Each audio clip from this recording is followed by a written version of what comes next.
Programas sociales y políticas públicas en México y Europa. En esta ocasión nos va a conceder la exposición sobre programas sociales y políticas públicas en México el maestro Carlos Arteaga Basurto, quien es exdirector de nuestra escuela, trabajador social con posgrado en Ciencias de la Educación y es un profesor de carrera de la mayor trayectoria en temas de política social y política pública. De hecho, él coordina lo que es el área de estudio en esa temática en la institución y me da mucho gusto darle la palabra.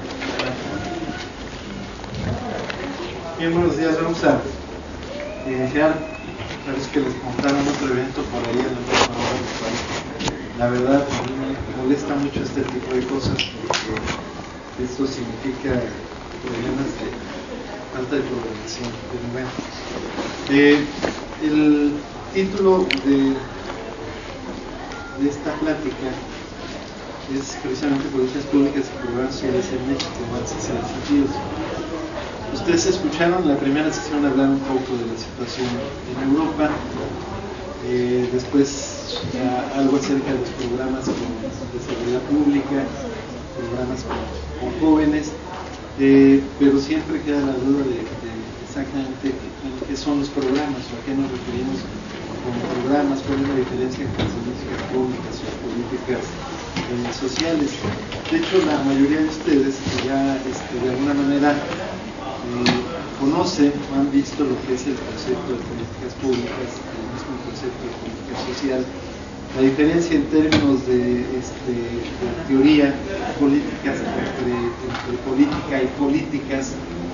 Entonces no me voy a detener mucho en ese sentido, porque ustedes ya lo manejan. Podríamos sintetizar diciendo que finalmente las políticas públicas sociales son flujos de acción que están de alguna manera encaminadas a resolver determinada problemática económica o social, producto de lo que es un sistema económico.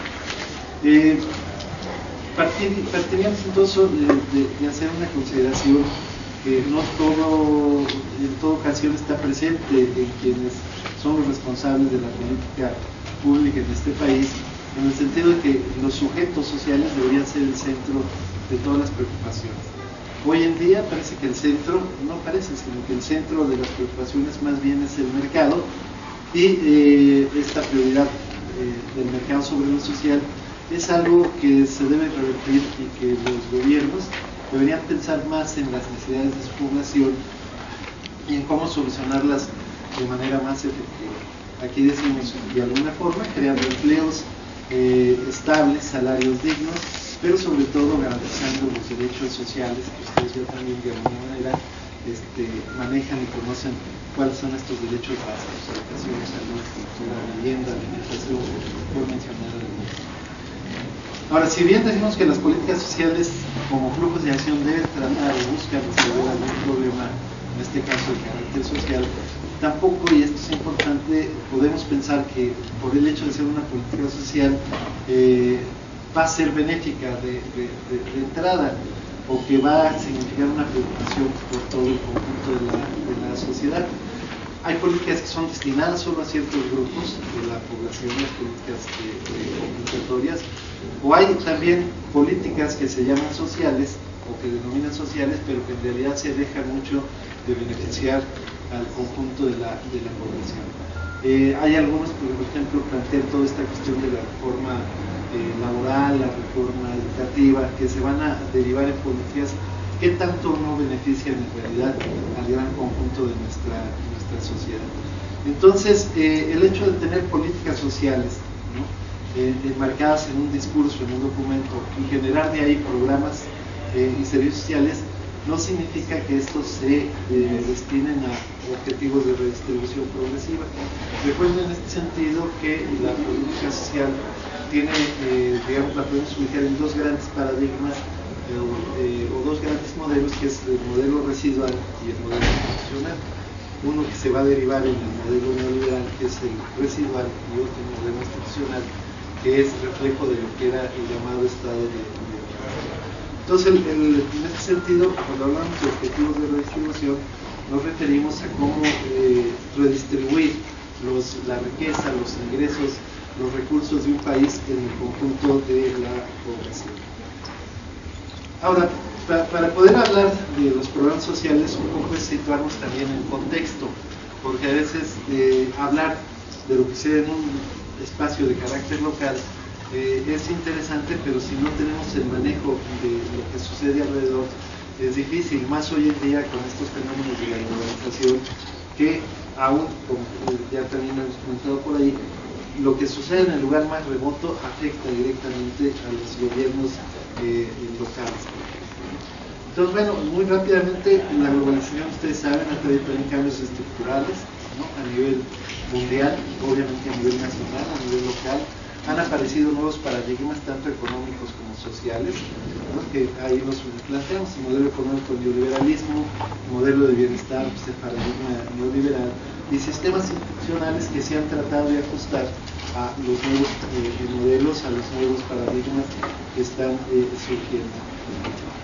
Entonces, dentro del paradigma económico, que es el neoliberalismo, hay un nuevo orden de la economía mundial, ya más de 30 años con esta cuestión, pero donde, si bien es cierto, hay mayor interacción de la economía entre todos los países, que también genera dependencia de los países, digamos, más pobres hacia los más ricos.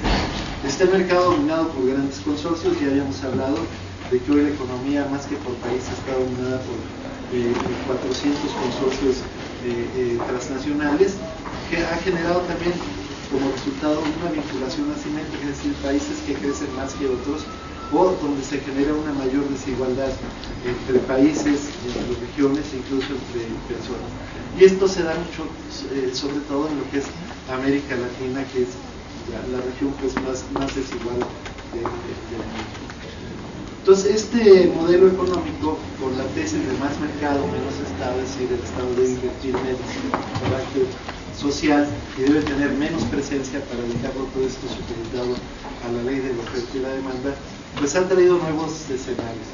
Por un lado se habla de que hay que recuperar la economía, y para eso se generaron políticas de ajuste y estabilización, entre ellas la venta de activos del Estado, las cuestiones de privatización, cierre de instituciones de carácter social, y sobre todo aspectos de política de mercantilización y de privatización, sobre todo en el área de la salud y de la educación.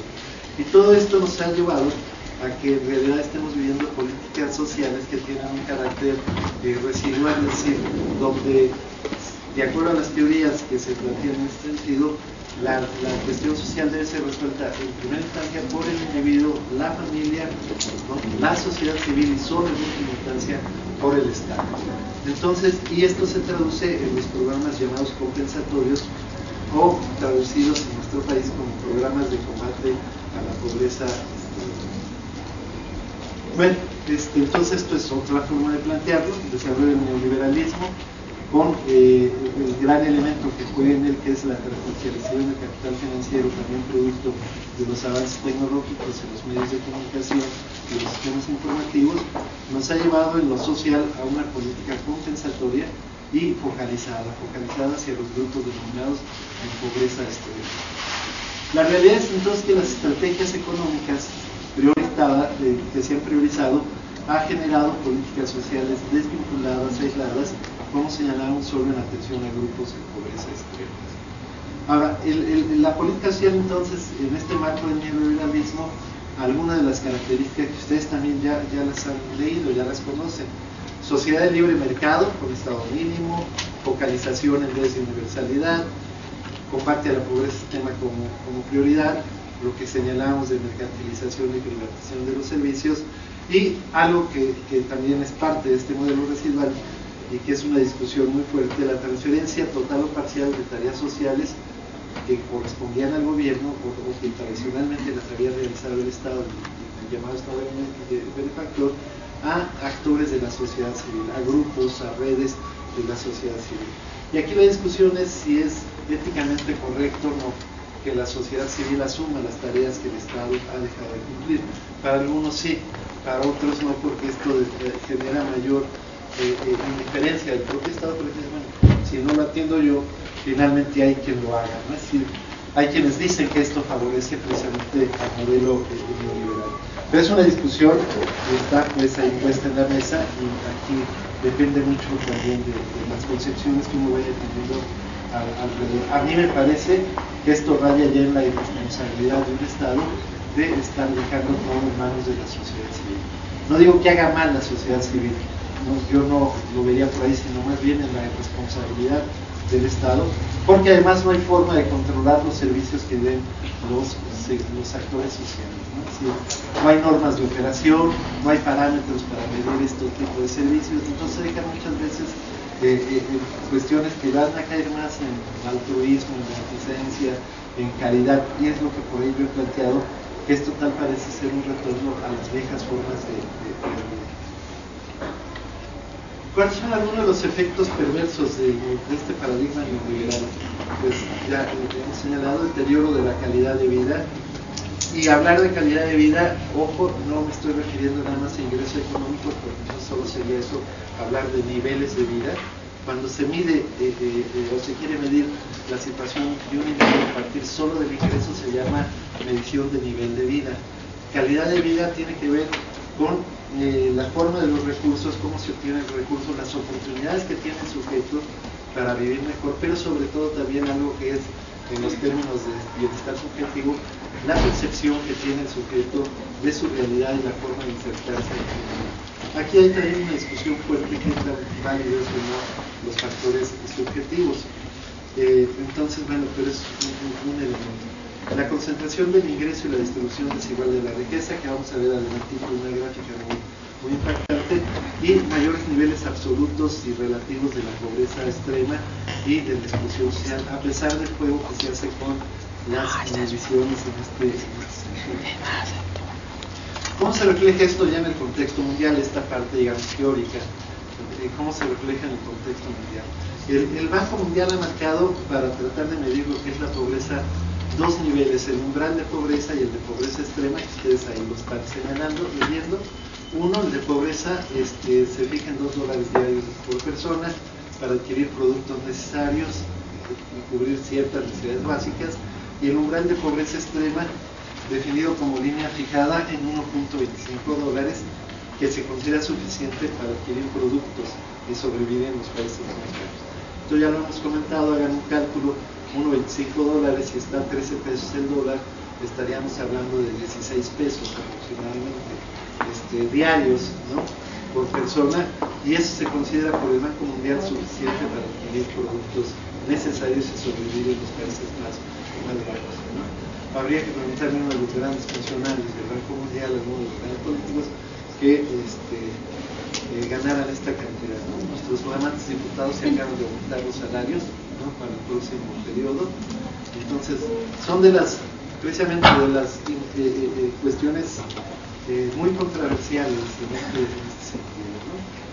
Una reforma laboral que a los grandes diputados no les va a quitar nada, en fin, una serie de cuestiones, pero se muerden la lengua los señores para decir que cómo va a ser posible que alguien quiera decir quién votó por qué, ¿no? Como si eso fuera secreto. La transparencia parece que en este país no existe. Y algunos datos que da el programa de Naciones Unidas para el Desarrollo, más conocido como PNUD, ¿no?, que si estamos hablando más o menos de casi 8.000 millones de habitantes en el mundo, 1.500 millones viven en pobreza moderada, es decir, con $2 diarios al día, y 1.400 millones en situación de pobreza, ¿no? Si sumamos, son casi 3 millones, nos da cerca del 50% de la población total vive en pobreza y pobreza extrema. Pero además la pobreza, también de alguna manera hay que señalarlo, tiene un carácter de género, porque la pobreza afecta más a las mujeres. Hay datos, no los traigo todos por el tiempo, pero hay datos donde nos hablan esto, ¿no? Por ejemplo, las muertes de mujeres durante el embarazo o durante el parto, por ejemplo, son más de 500.000 muertes al año de las mujeres. De las personas que no saben leer y escribir en el mundo, aproximadamente el 80% son mujeres. Y cuestiones de violencia, por ejemplo, cuestiones de este tipo de discriminación sexual, tienen que ver mucho con este aspecto. Entonces, para los estudios es un factor importante esta parte de los estudios de género, sobre todo porque les digo, las mujeres son las que se ven más afectadas por la pobreza. Entonces fíjense este dato, el 20% más rico de la población recibe el 82.7% de los ingresos totales del mundo. El 20% más pobre recibe el 1.4% de dichos ingresos. Vean la disparidad que hay en el mundo, ¿no? Más del 80% solo en 20 sectores de la población, y el 20% más pobre solo recibe el 1.4%. Eso se puede más en esta gráfica. Está dividido en 4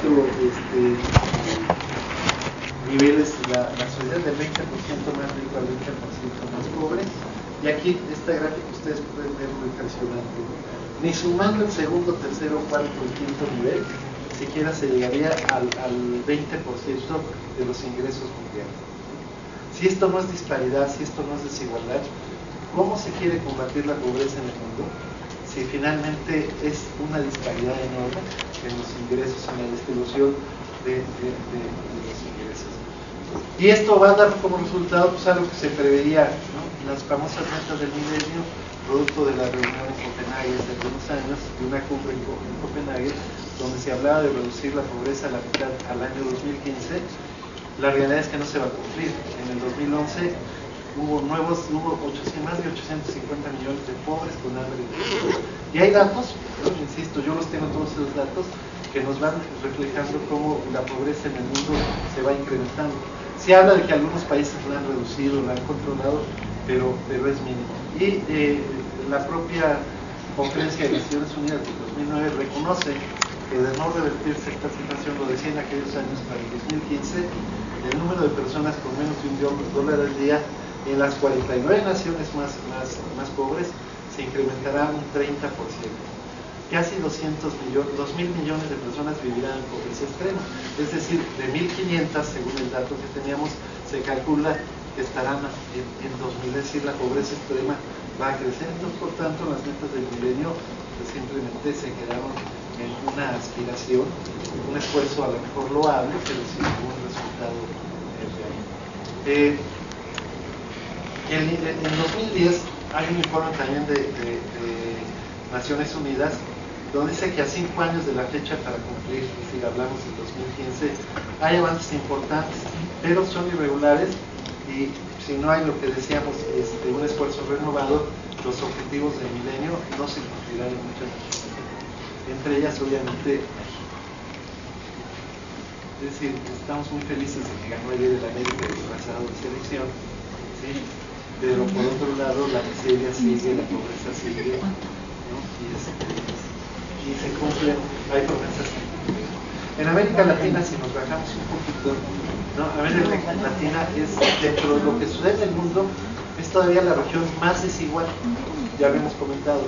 Puede ser que África sea más pobre, pero en general. Pero en América Latina es la región donde se concentran más estos temas de mucha riqueza y poca riqueza, pero mucha riqueza en pocas manos, ¿sí? Y mucha pobreza con pocos ingresos. Y fíjense este dato, en América Latina el 10% más rico capta más del 65% del ingreso total. Lo que percibe este estrato es 20 veces superior a lo que recibe el 40% más pobre. Es decir, es muy similar a la gráfica que presentaron. Las diferencias son muy similares, pero se reproducen mucho en América Latina. Más de 150 millones de personas sumidas en la pobreza, es pobreza extrema. Más del 41% de la población padece de algún grado de desnutrición. La criminalidad aumenta, ya lo veíamos en la plática con la estrategia, de alguna manera se mencionaba esta cuestión, y es la región considerada como la de más altos niveles de desigualdad. Ahora, los países más pobres de Latinoamérica están ahí enunciados. Se dice que los menos pobres son México, Brasil y Chile. Chile ha tenido un despegue considerado, pero hay que entender que también parte de cómo se implementa la política neoliberal en Chile estaba dominada por una dictadura militar, lo que fue más fácil montar las medidas neoliberales, pero estos datos engañan porque en realidad el 40% de la población que es extremadamente pobre vive en Brasil y en México, ¿no? Es decir, son las disparidades. México no es tan pobre como Guatemala, pero entre Brasil y México concentran el 40% de la población más pobre, extremadamente pobre. Y estas son situaciones que a veces obviamente no se manejan de manera oficial. Uno de cada dos latinoamericanos después de la crisis del 2009, que fue la crisis de los precios de los combustibles y de los alimentos, uno de cada dos nuevos pobres o que cayeron en la pobreza es mexicano. O sea, en toda Latinoamérica.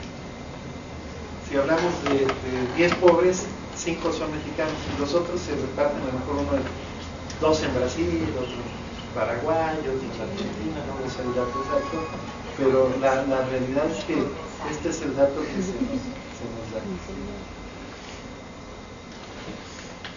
Bueno, en el caso de México, pues hay regiones o países que alcanzaron a superar la pobreza en términos de recuperar un poco la situación que tenían, no en términos de abatirla, pero hay países que no lo han logrado y México es uno de ellos, ¿no?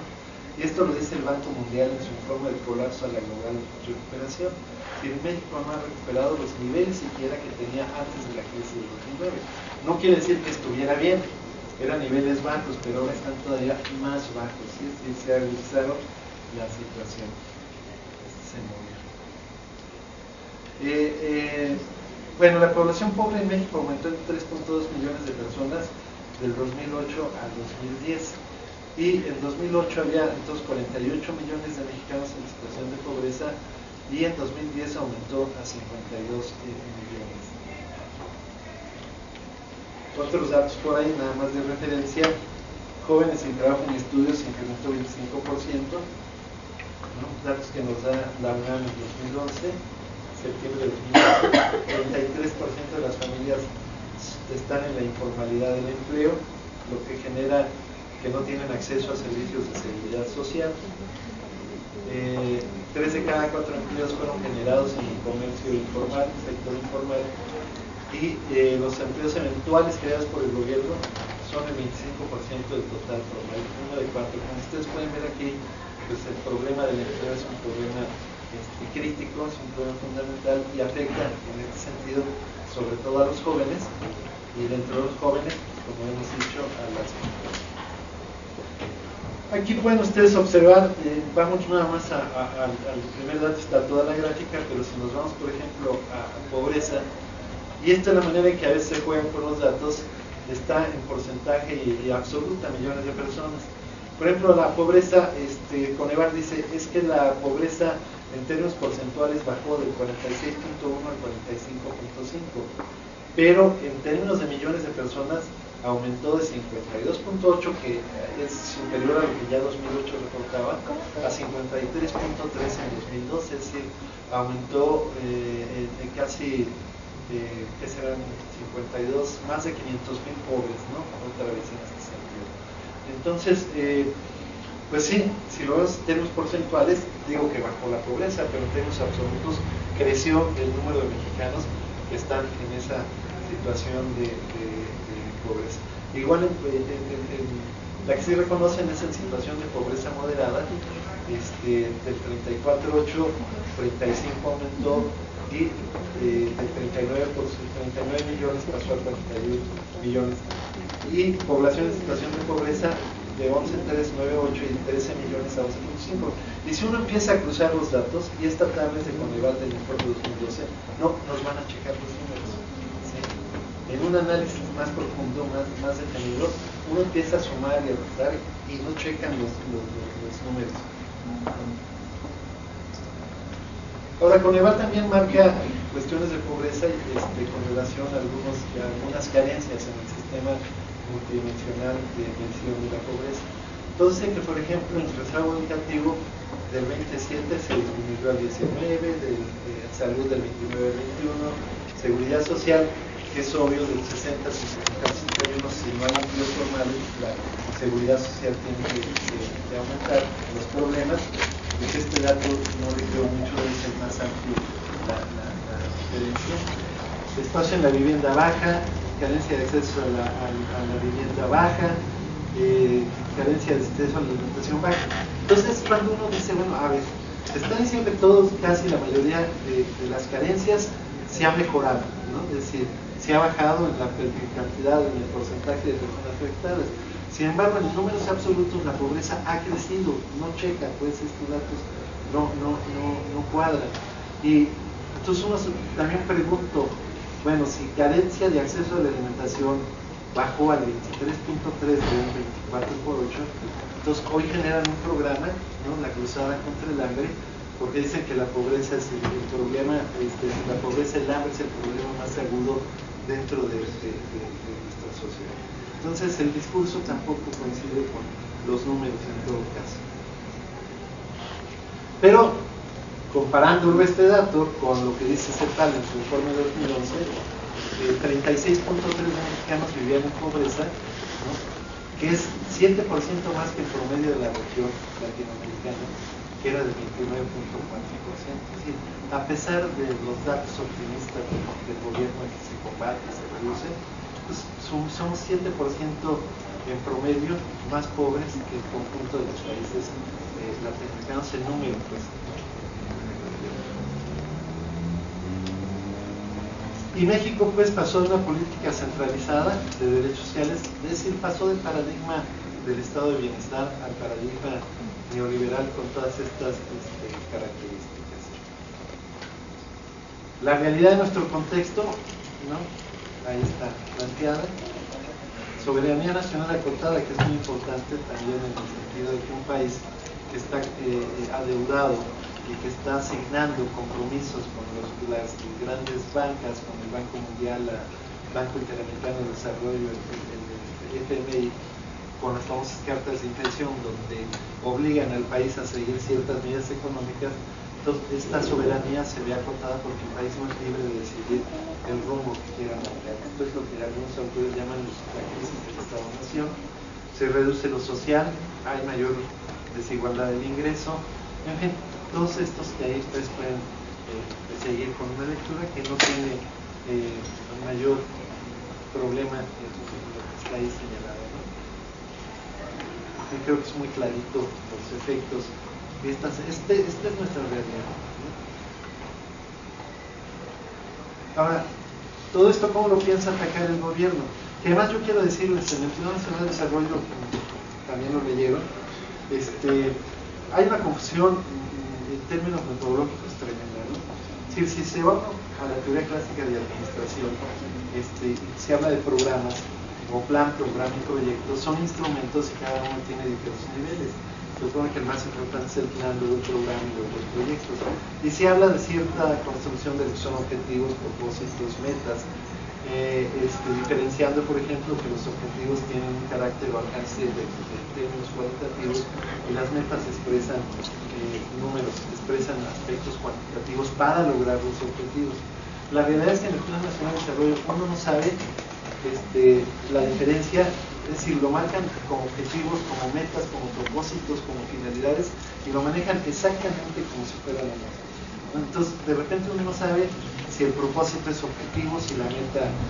me queda claro que la meta no es meta, es decir, porque no está expresada en números de desear alcanzar, y este es uno de los graves problemas, y es a propósito, porque mientras no se fijen estándares de qué es lo que se quiere llegar, ¿no? Va a ser muy difícil. No es lo mismo decir combatir el hambre en el mundo a decir el hambre en México, a decir tantos millones de mexicanos nos vamos a comprometer a que no sufran el hambre en tanto tiempo, ¿sí? O vamos a alfabetizar a no sé cuántos millones de personas en tanto tiempo. Esa es una meta, no lo que está expresado en el plan, que confunde, es decir, metodológicamente nos confunde, ¿no? A ellos no, obviamente, pero sí hacen un manejo muy indiscriminado de los conceptos administrativos. Entonces Coneval en su informe de 2012 nos dice que para hablar de población en situación de pobreza son aquellos cuyos ingresos no les alcanzan para adquirir bienes y servicios y que adicionalmente tienen privación en al menos de algunos indicadores de carencia social, que son los que vimos hace unos momentos, ¿no? Rezago educativo, acceso a la vivienda, etc.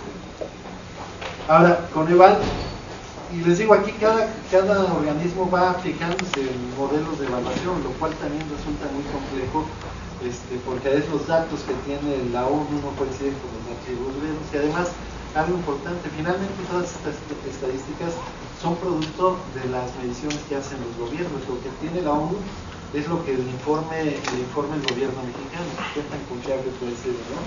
Hussitman, por ejemplo, Clara Hussitman dice que las encuestas de ingresos de hogares que hace INEGI son muy engañosas, porque los datos serían más alarmantes, porque en esas encuestas de INEGI no se entrevista a los hogares con mayor recursos económicos. Entonces seguramente ahí la brecha de desigualdad se vería con mucho mayor claridad. Entonces ellos hablan de tres espacios, que es bienestar económico, derechos sociales y contexto territorial, para el Plan Nacional de Desarrollo 2013-2018. Y el bienestar económico es las necesidades asociadas a bienes y servicios que se puede adquirir la población mediante el ingreso. Entonces, si no hay trabajo, si hay crisis de empleo, ¿cuál va a ser el ingreso? Pues entonces este espacio siempre debe estar en crisis. Y la medición, aquí fíjense, el Banco Mundial ya marcó dos líneas, umbral de pobreza y de pobreza extrema. Bueno, nosotros, aparte de eso, también tenemos nuestros propios criterios, ¿no? La línea de bienestar mínimo y la población con un ingreso inferior a la línea de bienestar, ¿no? Entonces está la línea de bienestar, no cuenta con los recursos para adquirir bienes y servicios, para satisfacer las necesidades alimentarias y no alimentarias, y aquí se marcan 1.467.34 pesos por persona, somos muy exactos, y 2.696.92 pesos por persona. Entonces, bueno, yo lo digo en plan de muy irónico, y la persona que gana 1.468 pesos, entonces, ¿ya está del otro lado? ¿Sí? Si yo me voy a esas mediciones y nada más tomo estos datos, pues sí, ya no es ya está por arriba de la línea de bienestar. A lo mejor es muy exagerado lo que digo, pero pues es parte de las paradojas. Entonces, cómo construyen los discursos y cómo también con los discursos pues, puede hacer juego con ellos. Y la línea de bienestar mínimo es aquella que aún al hacer uso de todos sus ingresos en la compra de alimentos no puede adquirir lo necesario para una nutrición adecuada. Es decir, es este tipo de población que con su ingreso propiamente compra alimentos, pero aún comprando, dedicando todo su ingreso a alimentos, ni siquiera con ello le permitiría una nutrición adecuada. Es decir, no cubriría con las necesidades de una canasta alimentaria básica, de una canasta alimentaria digna. Entonces,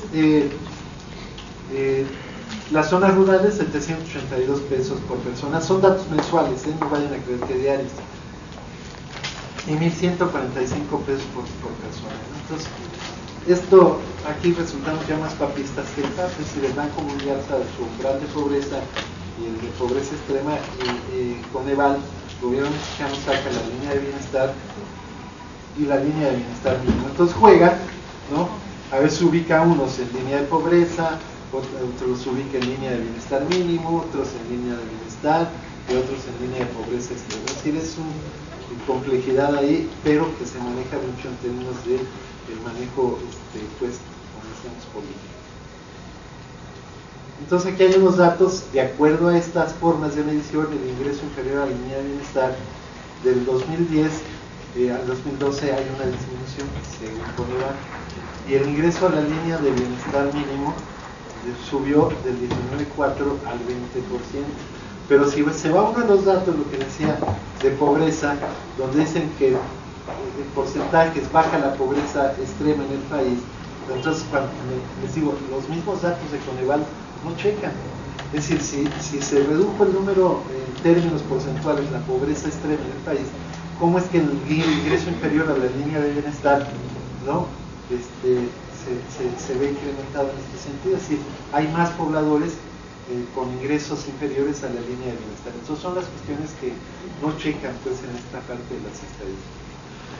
Entonces, ese es el espacio económico, está el espacio de los derechos sociales, que son los medios como las carencias de la población en el ejercicio de sus derechos para el desarrollo social, y son salud, seguridad social, vivienda, educación y alimentación. Son los cuatro básicos: educación, salud, alimentación, vivienda y seguridad social.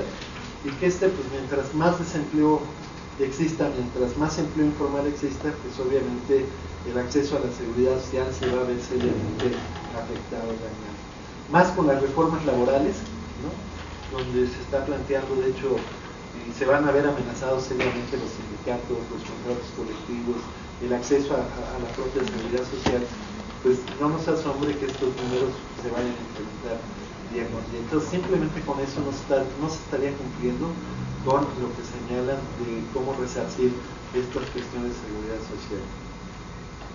Y el contexto territorial ya incorpora elementos que trascienden al ámbito individual y puede referirse a características geográficas, sociales, culturales.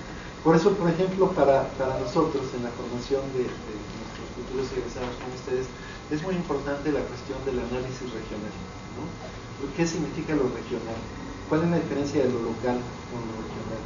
No es solo un espacio determinado de tierra, ¿no?, sino que tiene que ver con otras características económicas, culturales, como se señala ahí, de cohesión social, que es correcto.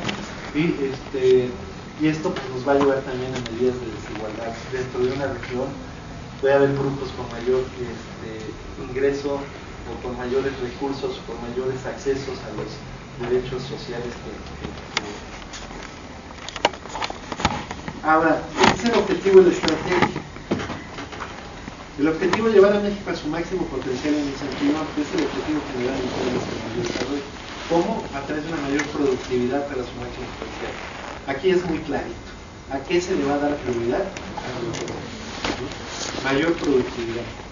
Y entonces llevar a México a su máximo potencial significa generar procesos de productividad, procesos económicos. ¿A costa de qué? No lo dicen, pero va a ser a costa de lo social. Aquí el gobierno nos sigue vendiendo la idea, y lo van a ver más adelante, de la teoría del derrame, ¿no? Es que si hay mayor crecimiento va a haber beneficios sociales. Después de 30 años esta teoría se ha visto totalmente rebasada, pero pues insisto, a veces piensan que están tratando con transparencias. Ya se los digo a los funcionarios, que los he dicho a la gente de Coneval directamente, no creen que lo digo nada más aquí. Incluso en alguna ocasión en un evento, alguien de Coneval me decía que era muy fácil desde la academia criticar. Y yo digo, bueno, pues para eso nos pagan, a los académicos, para criticar y todo. Ustedes les pagan para resolver y no resuelven, ¿no? Entonces, el problema no es de los académicos, el problema es de uno les provee de materia prima incluso, pero ellos hacen sus manejos de otra. Por eso los jóvenes no creen en los partidos ni en el gobierno.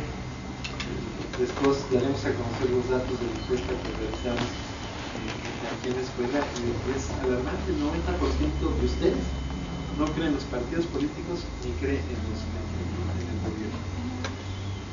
Y bueno, ¿cómo alcanzar el potencial? Son también como estrategias. Primero, crecimiento económico. Ya después, desarrollo humano, igualdad de hombres y mujeres. Meten las cuestiones de medio ambiente, protección de recursos naturales, y salud, educación, participación política, que empiezan a hablar de ello, y seguridad como parte integral de estos procesos. Pero vean, lo primero que se prioriza es el crecimiento económico y del ingreso. Pero volvemos a lo mismo. ¿Cómo hablan de crecimiento del ingreso cuando la disparidad es tremenda? Habría que preguntar, ¿crecimiento del ingreso de quiénes? ¿Cuáles son las metas nacionales? Son 5. México en paz, que se refiere a seguridad. México incluyente, que se refiere a todo lo de derechos sociales. México con educación de calidad, que abre en un apartado especial que es la cuestión educativa. México próspero, que se refiere al aspecto de carácter económico. Y México con responsabilidad global, que se refiere a su inserción en el mercado mundial. Y luego hablan de estrategias transversales, es decir, si se fijan aquí, ¿sí? Objetivo, luego estrategia general, y luego nos hablan de estrategias transversales. ¿no? Como aquello que va a cruzar todo el Plan Nacional de Desarrollo. Democratizar la productividad. Si yo le doy una lectura a democratizar la productividad, ¿no? Estaría entendiendo como un estado social o un estado económico social, pero eso no es lo que el gobierno está planteando. No habría otra forma de entenderlo, pero ellos hablan de una sociedad más productiva, pero no plantean cómo democratizarla, ¿no? Es decir, sería hacer como más humano el aspecto del mercado.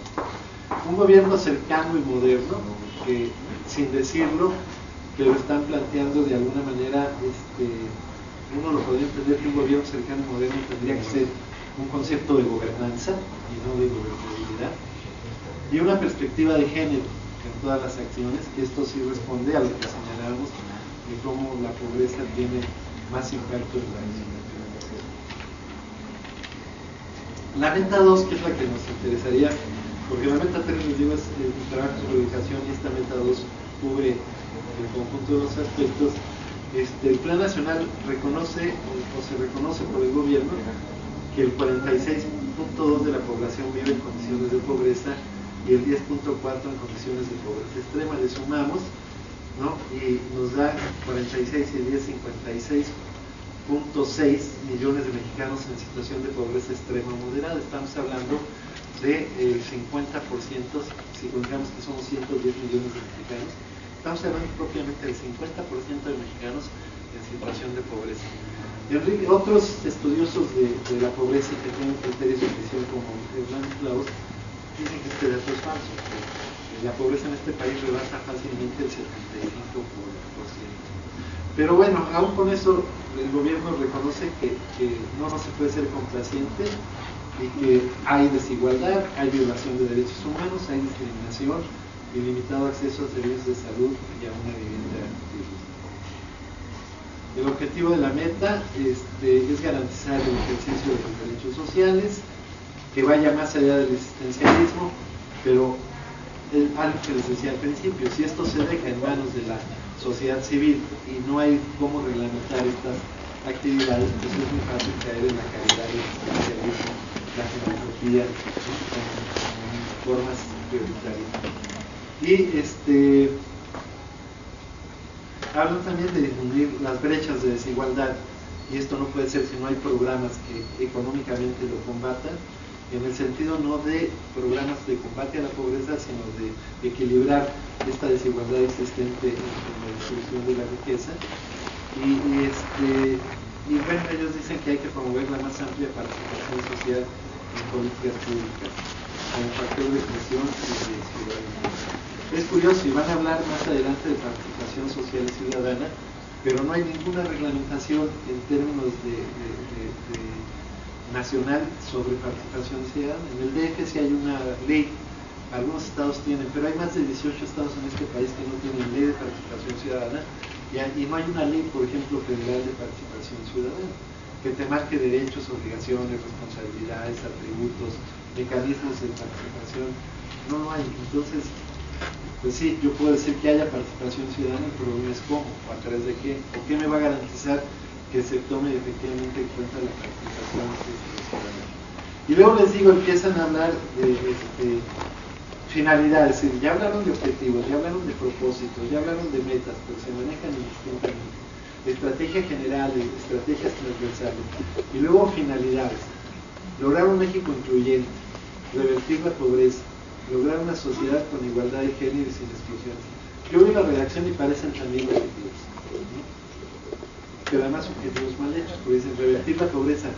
Pues sí, pero ¿en cuánto? ¿En qué término? ¿En qué tiempo? ¿No?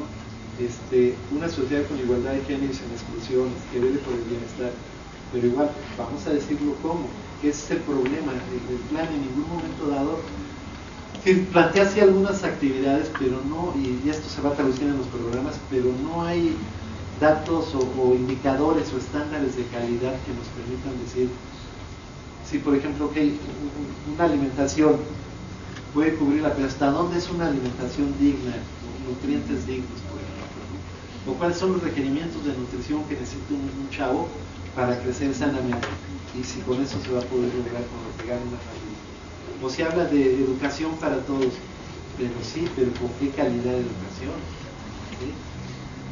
Por ejemplo, ¿no? Sí, podemos darles primaria a todos, pero eso no garantiza que todos los niños que salen de la primaria tengan un alto nivel de calidad, y ahí están los datos. Salimos reprobados en las mediciones que se hacen de escolaridad primaria. Ocupamos de los últimos lugares, ¿no? Sobre todo en matemáticas, ¿no? Salimos reprobadísimos ahí. Y luego el propósito igual, ¿no?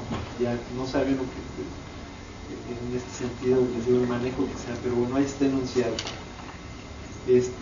La acción del Estado, garantizar el ejercicio de los derechos sociales, cerrar las brechas de desigualdad, y dentro del propósito meten otro objetivo: país se integre por una sociedad equitativa, cohesión social e igualdad sustantiva, que ya hemos visto también que no es lo mismo hablar de equidad y de igualdad, ¿no? Pero aquí los manejan a veces indistintamente, para un desarrollo pleno de todos los individuos, de todos los mexicanos.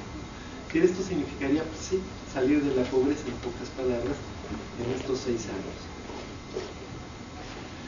La política social nos habla, según el Plan Nacional, de un nuevo tipo de política, dicen ellos, de nueva generación le llaman, que no es nueva.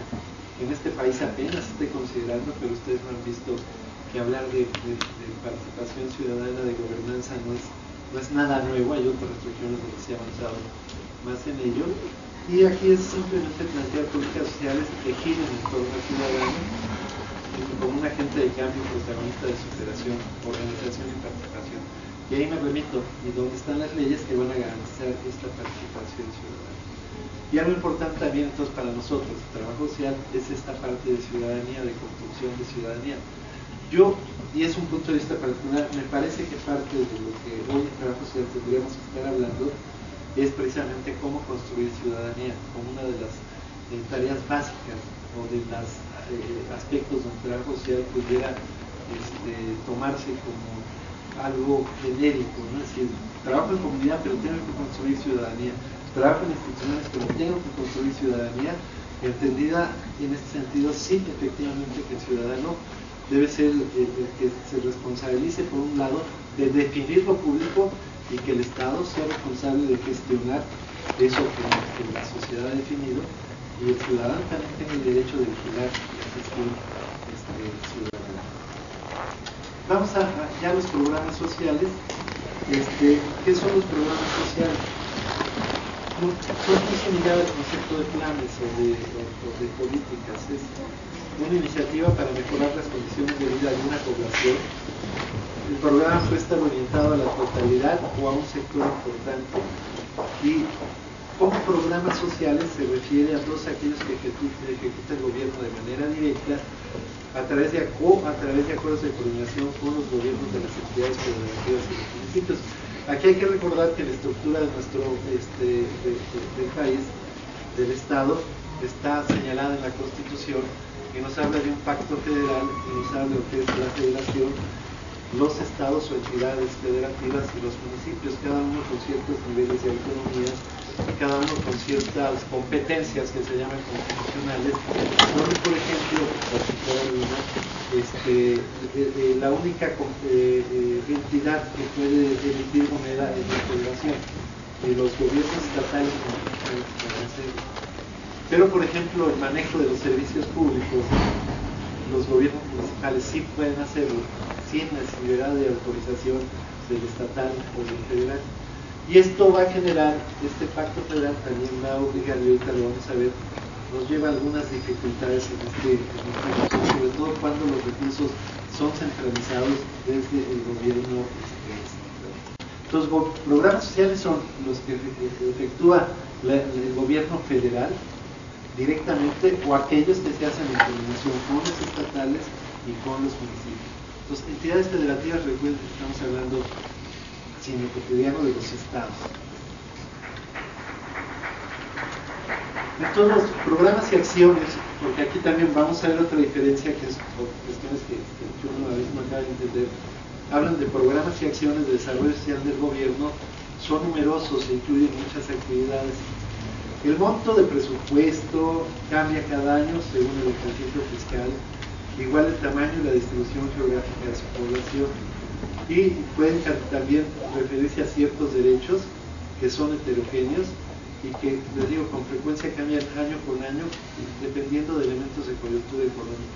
Es decir, va a depender del presupuesto de gasto que presente el gobierno federal cada año y lo que decidan los señores diputados y senadores para saber qué se le asigna a qué programa y a cuáles. Entonces hay ocasiones que de repente uno se encuentra con programas aprobados con pocos recursos y programas que aparentemente no requerirían tantos recursos porque sí los hay. O porque se destina más, por ejemplo, un monto importante a los salarios de los señores diputados que pudieran utilizarse en programas sociales. Entonces, hay que partir de decir que lo heterogéneo, lo desigual de la sociedad mexicana y las características de cada uno de los estados, que no es lo mismo hablar de Nuevo León, yo iba a decir Monterrey, se pega lo de Peña, no es lo mismo hablar de Nuevo León que de Oaxaca, ¿no? Por citar de los extremos, pues son características muy diferentes, económicas, obviamente también políticas y sociales. Entonces no es lo mismo el mismo programa en Nuevo León que en Oaxaca, ¿no? Tiene características diferentes la población, y entonces esto implica que hay muchísimos programas sociales para dar atención a segmentos de la población a veces muy específicos pero también muy diferentes entre sí. Entonces este es un gran problema en este sentido. Otro problema, se operan programas sociales federales, ¿no? Lo que es propiedad de la federación, combinados con programas sociales de gobiernos de cada una de las entidades. Entonces, están los gobiernos, los programas federales, están los programas estatales y están también los programas municipales, ¿sí? Que hay problemas de organización y de política social poco ordenada e integral, y da como resultado que una acción gubernamental no tiene mecanismo para articular los aspectos de manera global. Y esto incluso sucede a nivel federal con el sistema de salud. Se quiere crear un sistema de salud único en este país, pero tenemos en este sentido de salud el sistema de seguridad social del IMSS, el sistema del ISSSTE, ya van dos. Tenemos el sistema de petróleos, el sistema de salud de las Fuerzas Armadas, van 4, Seguro Popular 5, servicios de salud de los estados 6, los servicios de la Secretaría de Salud 7, y las particulares 8, por ahí se me escapa uno, son cuando menos 8 sistemas de salud de nivel federal que ni siquiera pueden crear un sistema único de salud. Entonces, páguenlo esto a los gobiernos locales, ¿no? Municipales o estatales, que también van desarrollando otro tipo de programas. Entonces, como que de repente hay muchísimos programas, pero hay una dispersión y una irregularidad, y sobre todo no se pueden articular las cosas de manera global. Por eso en México, como en América Latina, no es día gratis, no hay una política social integral, general, transversal, es decir, son políticas más bien de carácter sectorial, o como se señala por ahí, esfuerzos parciales, fragmentados, inconexos, insuficientes, que no van a garantizar obviamente el cumplimiento de los derechos sociales, ni tampoco protegen cabalmente todos los programas sociales. Y desgraciadamente todos los programas sociales son utilizados en contextos electorales donde la insuficiencia institucional, presupuestal y programática se convierten en espacios de discrecionalidad que son aprovechados para procesos clientelares. Hay recursos, hay elecciones, el gobierno se monta en un programa, ¿no? Para a través de ello generar clientela. Y muchos programas tienen esta razón de ser, sobre todo los programas de ayuda directa, ¿no? Porque van generando también en la población una idea de que espera que se cambie de gobierno ya no le va a dar la vida, mejor voto por el que está, ¿no? Y además porque en ese sentido, y la habría que pensar, En este país se dan políticas de gobierno, no políticas de Estado. Una política de Estado es la que trasciende en el tiempo. La política de gobierno es la que obedece a un periodo particular, ¿no? Si hablamos del municipio 3 y hablamos del Estado y de la Federación 6 años. Entonces, o incluso si una vez, como sucedió con Salinas de Gortari, llega a la presidencia en una crisis de legitimidad, no legal, sino de legitimidad. Y entonces, ¿qué se hace? Se invierten recursos en la zona más pobre del Valle de México, ¿no? Que es una zona potencialmente con mucho electoral, para asegurar futuros años la presencia del PRI en estas comunidades.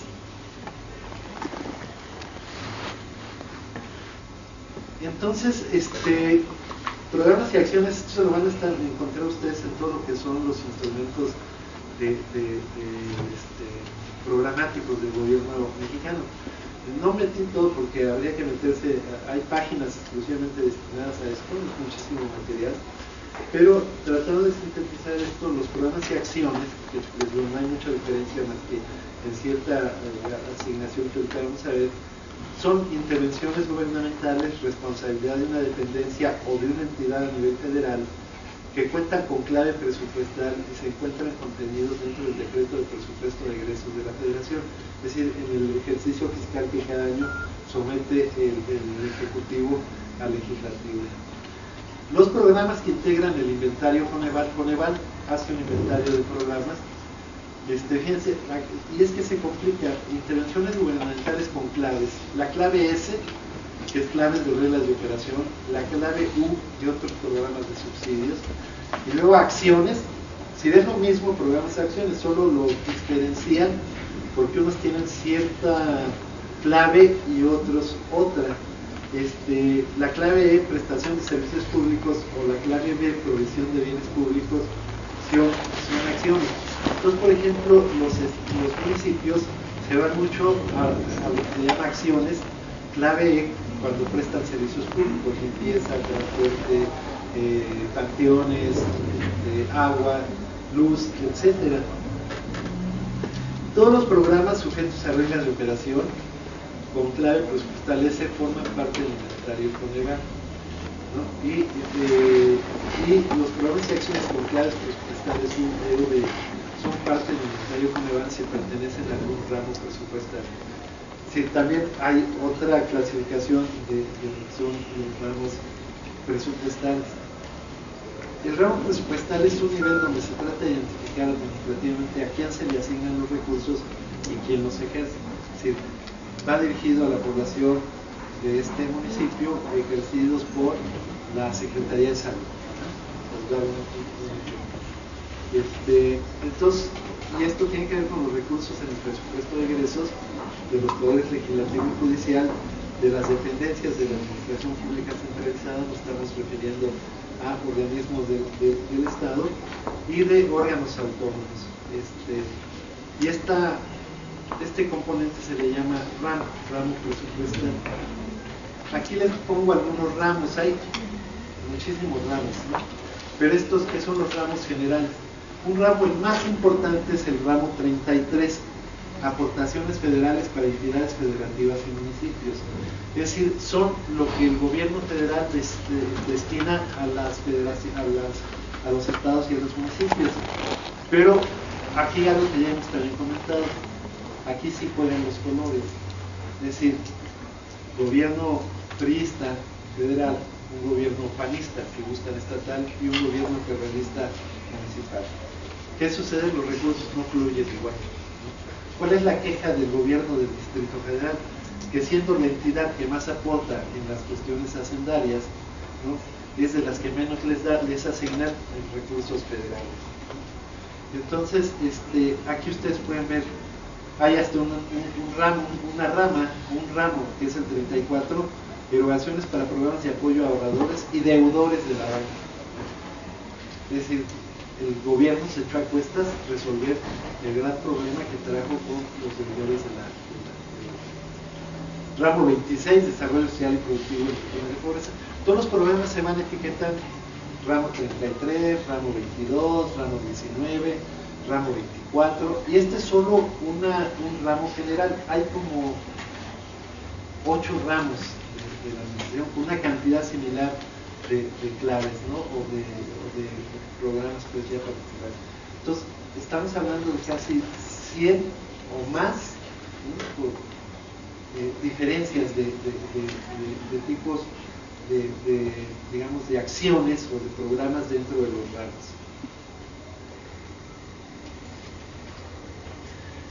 Los programas sociales por reglas de operación, que son los más comunes, son aquellos ejecutados por la Administración Pública Federal, ¿no? Que destinan los recursos del gobierno federal a beneficiarios a través de subsidios o transferencias. Y estos subsidios y transferencias son en efectivo, en especie, mediante prestación de servicios. Esto nos va llevando a entender las oportunidades, qué tipo de programa es.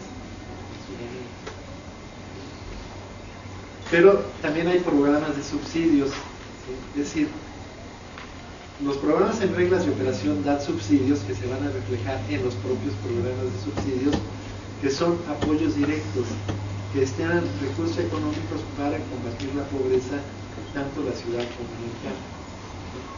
Y obras públicas en materia de vivienda, salud, educación, donde los beneficios, ya sea de la población o de los gobiernos locales, van dirigidos y deben cumplir con algunos requisitos. Entonces, como ustedes pueden observar, lo central en los programas sociales del gobierno son los programas de subsidios, en apoyos directos, en ayudas económicas o en especie. Por eso todo el peso que se le ha dado a un programa de oportunidades o progresa como se llama. Entonces, esto también lo señala Coneval, es cómo se integran los programas y acciones, ¿no? Ustedes lo pueden ver ahí. Programas y acciones en federales y programas de desarrollo social. Así lo maneja Coneval, es su inventario. Como si uno entra a la página de Coneval, pues ustedes ahí podrían ya ver con todo detenimiento cuáles son la cantidad de programas, la cantidad de acciones o de programas federales o programas de desarrollo social. Pero aquí, si lo vemos en esta gráfica, por modalidad presupuestal, vean lo que se lleva más. El 37% son programas que están sujetos a reglas de operación. Y el 33% son de servicios públicos. Y lo que menos tiene es provisión de bienes públicos. Entonces, lo que más se lleva, pues, es programas de reglas de operación, programas de subsidios y apoyos directos. Y aquí están el total de programas y acciones federales y estatales para el desarrollo. Las entidades federativas tienen 2.391 programas y las dependencias federales 278 programas. Súmenle y nos va a dar casi 2.700 programas en todo el país. Ya, ¿cómo coordinar 2.700 programas? Y además con recursos menos los de las entidades federativas. Y aquí no están considerados los programas municipales, ojo, son nada más entidades federativas y dependencias federales. Si nos bajamos a los municipios, yo creo que estaríamos hablando fácil de 4.000 programas sociales. Algunos ejemplos de programas sociales: Joven con Oportunidades, Vive a Plenitud, 70 y más, Procampo, Compromiso, Prefacit, ¿no? Son algunos de los programas sociales. Pero fíjense, por ejemplo, un programa Vivir Mejor tiene a su vez otros que no le llaman subprogramas, sino programas también. Entonces, por eso es tan difícil cuando uno habla de programas sociales a qué nos estamos refiriendo. Entonces, Vivir Mejor, que es el que me pareció muy interesante, tiene a su vez 4, 8, 9, 10, 11, 12, 13, 14 programas más. Pero además manejados por dependencias diferentes. Uno los maneja Cedesol, otro los maneja Salud, otro los maneja la SEP, otro los maneja Semetnat, ¿sí? Entonces, de repente los recursos, ¿a quién va? Un programa, Vivir Mejor, lleva ciertos recursos y ahora hay que distribuirlos, ¿no?, entre todos los otros programas, pero además de acuerdo a ciertos criterios que manejan cada una de las instancias responsables. ¿Cómo coordinar todo esto? ¿Cómo se coordina, por ejemplo, guarderías y estados infantiles con los de escuela segura? ¿O cómo se coordinan los de apoyo alimentario con los de Proargo? No hay forma.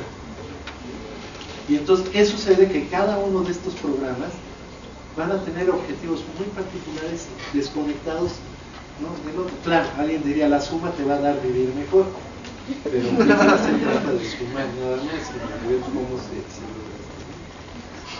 Ahora, en el 2013 se aprobaron nuevos programas, lo que yo les decía, año con año se van aprobando nuevos programas. Algunos, creo que 15 nuevos programas. Pero van a ver ustedes algunas paradojas, ¿no?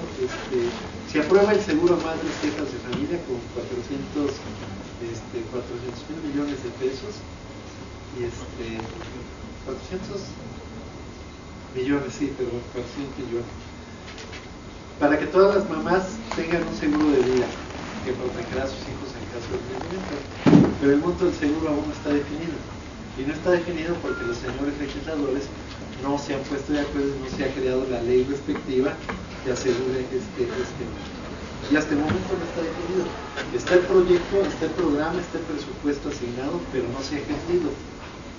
Ya está terminando, o propiamente ya terminó los intereses.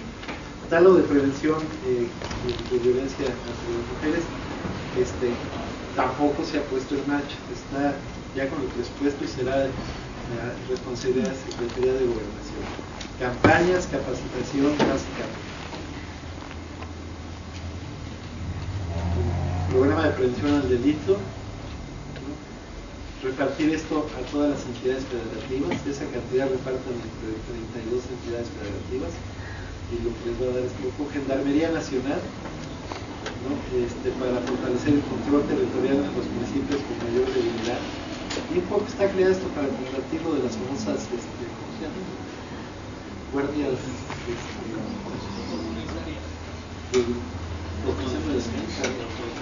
de autodefensa. No es más que la idea de un contrapeso en este sentido. Y contará con 10.000 elementos, pero empezará a funcionar hasta el 2015. O sea, son las paradojas que le digo, se aprueba en 2013, pero se va a aplicar en 2015. Y mientras en estos 2 años que va a pasar, 2013 a 2014, reformas al sistema de justicia penal para los corporales, víctimas del delito de alto impacto, que será dar ayuda a las víctimas colaterales de la lucha contra el narcotráfico. Esto salió por precisamente una de las semanas al gobierno de Calderón en esta guerra contra el narcotráfico, y Peña Nieto se comprometió a generar un programa, pero está ahí señalado, tampoco tenemos todavía datos. Políticas públicas para coordinar lo que se le destina, ¿no? Cuando es el sector más amenazado por todo esto, ¿sí? Para comenzar a gestionar políticas públicas, que hay un reconocimiento de que en verdad estamos muy débiles ahí. Computadores para niños de quinto y sexto de primaria, sí, pero ¿qué va a pasar en las comunidades donde no hay luz? Hay cuestiones que la atención para familias de desaparecidos, que va muy ligado a la de para víctimas del delito de alto impacto.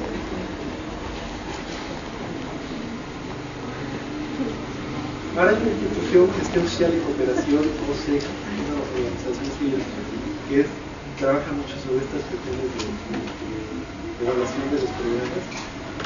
Y bueno, pues ahí nos plantean 3 cosas. Uno, que estén bien diseñados, alineados con las necesidades sociales, que tengan cobertura correcta y que tengan un presupuesto suficiente. Y según GESOP, 40% de los programas sociales del gobierno no cumplen con esos factores. Y GESOP dice que entonces 4 de cada 10 pesos del presupuesto no está bien utilizado. Si hay un derroche o una desperdicio de 4 de cada 10 pesos. Son datos que saca GESOP por muchas dificultades. Y veamos qué dicen algunos funcionarios que han tenido que reconocer, o algunas entrevistas, que tomé 3 o 4 entrevistas, Esto lo dice el propio Luis Videgaray Caso, secretario de Hacienda, donde dice que primero se cura un poco en salud, que los programas sociales en los últimos 20 años solo han contenido la pobreza, es decir, no la han abatido, y se requiere rediseñarlos para hacerlos efectivos. Es decir, 20 años estamos hablando entonces de 10 de PAN y otros 10 de PRI, ¿no? Ahí compartió ya culpas. Dice Videgaray que los programas que primero se llamaban Progresa y después Oportunidades han sido más una herramienta de política pública para contener la pobreza que para combatirla efectivamente. Y es necesario entonces, lo que decíamos, ¿cuál es la receta? El mercado. Un crecimiento sostenido y vigoroso para combatir la pobreza. Que al final nos dicen si hay pobreza, no se ha combatido adecuadamente, solo se le ha contenido, pero ¿cuál es la receta? La misma fórmula aprobada en los últimos 30 años. Crecimiento económico. No hay salida. Entonces el discurso puede ser el mismo y va efectivamente ligado con lo de mayor productividad. Entonces el gobierno insiste en que el crecimiento económico es la salida a la crisis del país y lo único que ha generado, y lo hemos visto en los números, es mayor desigualdad en la distribución de ingresos. Mario Luis Fuentes, que también es miembro de la Junta de Gobierno de esta universidad, que es el director del CEIDAS, dice que sí ha buscado el gobierno a través de los programas de combate a la pobreza algunas salidas, pero que no se incluyen en ello, ni han sido exitosos estos programas, ni tampoco hay instrumentos para determinar con la desigualdad. Dicen que hay un gran supuesto que no se cumplió, es decir, promesas que no se cumplieron, y el supuesto es que para que se rompiera el ciclo de la pobreza, a través del acceso educativo de salud, los jóvenes pudieran tener oportunidades. Entonces, ese es el dato que ya en alguna ocasión también se ha dicho, de que cerca de jóvenes entre 17 y 25 años de edad, 33% de jóvenes en esa edad, no van a tener oportunidad ni de empleo ni de educación en los próximos 10 años. Entonces, lo que dice Mario Luis Fuentes, este es un supuesto que se planteaba para romper este ciclo intergeneracional de que los jóvenes tuvieran acceso a la educación, a la salud y al empleo, que no se va a cumplir. Esta es una entrevista que le hicieron en agosto de 2009. González Hernández Licón, entonces secretario ejecutivo de Coneval, también decía que la desigualdad no se podía combatir únicamente con las sociales. Él dice que hay problemas estructurales donde la desigualdad está presente y que los programas no son suficientes y si no se mejora el tema de acceso igualitario de oportunidades de las familias. Si aquí hay un reconocimiento tácito, mientras no se logre nivelar la desigualdad en la distribución del ingreso, los programas, por más que se hagan, por más de 3.000 programas sociales que hay en el país, la pobreza va a persistir. Alicia Sicardi, ¿no?, que es una experta en materia de políticas sociales, dice que los programas deberían ser evaluados permanentemente desde la perspectiva de la concepción social de la pobreza que subyace en cada uno, porque habría que entender entonces cuál es el concepto de pobreza que se está manejando para cada uno de los programas, que a veces difieren, parece mentira, pero esos conceptos de pobreza difieren de una entidad a otra, de un municipio a otro, y construir las bases para un nuevo modelo de protección social integral, que significaría hablar de una política social integral única en este país. Y dice Alicia Sicardi, solo de esta manera se podría lograr realmente que los programas sociales fueran efectivos.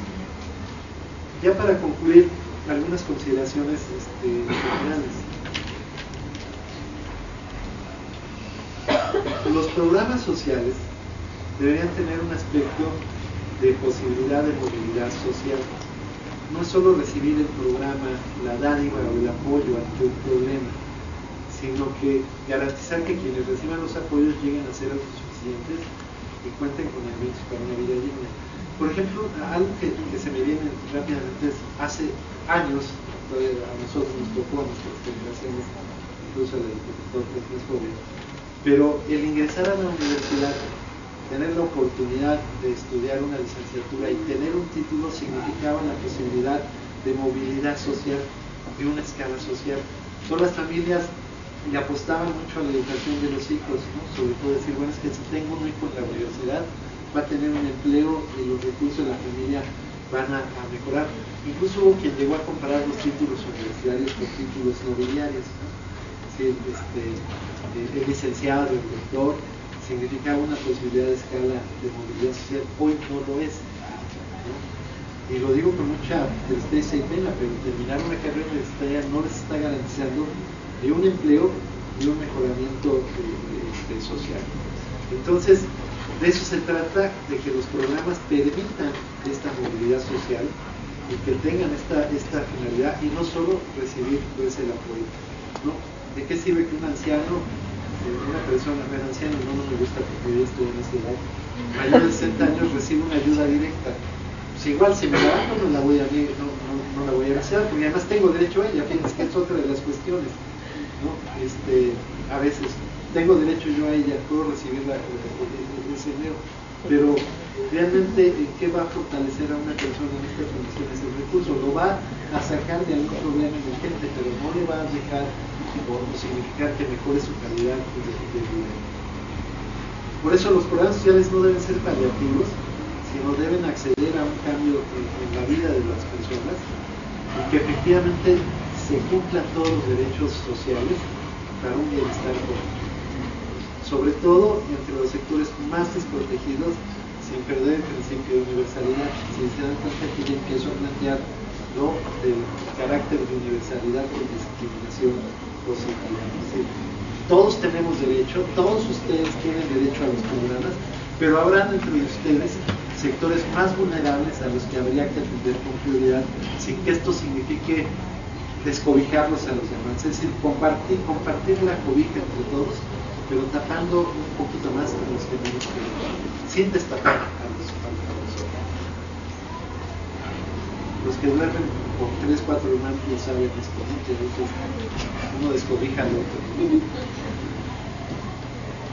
Debe haber una transparencia total en los recursos, en los procesos, en los resultados, principios éticos para que los programas sean productos ambientales, productos electorales, ¿no? Y se determinen muy bien los requisitos de ingreso y la permanencia en los mismos. No queden sujetos a que hoy cambio la política, hoy decido que estos sí y que estos no, porque viene un proceso electoral, hoy decido que este programa tiene más recursos que los demás, y en fin, debe haber ética, debe la ciudadanía tener derecho a conocer cómo se manejan los recursos aplicados y vigilar toda la gestión pública. Por eso es fundamental la participación ciudadana, la autonomía de la ciudadanía en la toma de decisiones y llegar a lo que realmente sería una gestión democrática de la vida pública, donde la ciudadanía puede evaluar la acción de gestión gubernamental en el cumplimiento de los programas sociales. ¿Qué es lo más, por decirlo así, a la gente si le hablamos de políticas públicas, de políticas sociales, las va a ver muy lejanas? La gente lo que ve concretamente es el programa, ¿no? El programa social, la ayuda, pues, para decirlo así de alguna manera. La beca para los hijos en la prepa, la ayuda económica para útiles escolares, eso es lo que ve la gente, eso es lo que la gente comprende como programa y no necesita definirla teóricamente, nosotros sí, pero la gente debería tener derecho a vigilar y evaluar esa acción y gestión del gobierno en ese cumplimiento de los programas sociales. Algo que es bien importante, no toda la gente sabe a quién tiene derecho en materia de programas sociales. Es más, lo decía yo hace un momento, ¿cuántos de nosotros conocemos todos los programas sociales que hay en este país? Ustedes ubíquenlo, llegan a una comunidad su práctica, hay un problema X, de salud, problemas de organización, de desarrollo comunitario, de servicios. Ustedes como un elemento que pueden actuar entre la demanda de la sociedad y los recursos que haya, si no conocemos los programas que el gobierno ofrece o que están anunciados, ¿cómo podemos trabajar con la población en el sentido de crear? Y a veces nos desgastamos creando programas muy locales cuando hay programas que podrían dar respuesta y jalar los recursos desde ahí. Eso se llama apropiarse de los programas. Y esto es algo que el trabajo social puede hacer y mucho. Lograr un empoderamiento de los ciudadanos de una comunidad para que estos se apropien de los programas sociales, ¿no?, para el mejor uso de acuerdo a sus necesidades y la mejor utilización de los recursos como financia directa de los mismos. Entonces, algo que no hay más que dos opciones en estos momentos: o nos seguimos manejando por un modelo que es el mercado negro, no fue casual, sino es a propósito que lo puso en negro, ¿no?